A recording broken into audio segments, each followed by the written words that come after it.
I never imagined that a peaceful little creek behind my house would become the battleground of the most satisfying revenge story I'd ever lived through.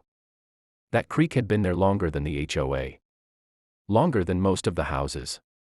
Quietly carrying rainwater through the neighborhood like it always had. It was part of the land's natural drainage system. But to the HOA board, it was just an ugly ditch ruining their so-called perfect view.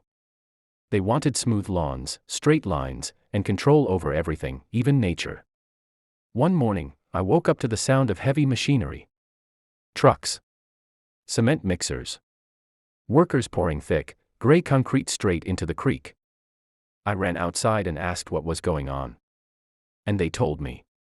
The HOA ordered it filled in to improve property values. Improve property values? They were literally destroying the drainage system that kept the entire neighborhood from flooding. I warned them. I told the HOA president this was illegal, dangerous, and against city environmental codes. She laughed and said, "We own everything inside this community." I didn't argue anymore. I simply documented everything. Photos. Videos. Time stamps. The machines filling the creek. The water being blocked. The workers sealing off the flow. And then I made one final call to the city's environmental and stormwater department. They told me something that made me smile: that creek was protected. It was a classified drainage channel. Blocking it was a serious violation. But instead of stopping them, I let the HOA finish their masterpiece of stupidity. 2 days later, the rain came. Not a drizzle. Not a light shower. A full-blown storm.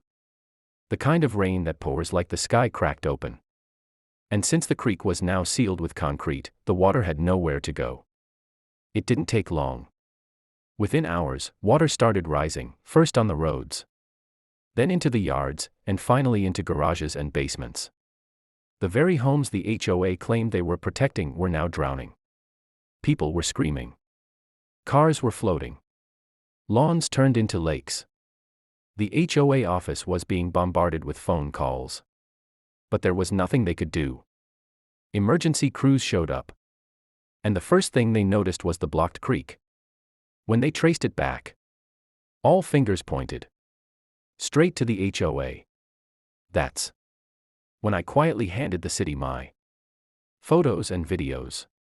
Every pour of concrete. Every truck. Every order. The fines were brutal. Hundreds of thousands of dollars. The HOA was forced to rip out the concrete, restore the creek, and pay for the flood damage to multiple homes. Lawsuits followed. Board members resigned. Property values actually dropped because of what they did. The same people who ignored me were now begging the city for mercy. But there was none.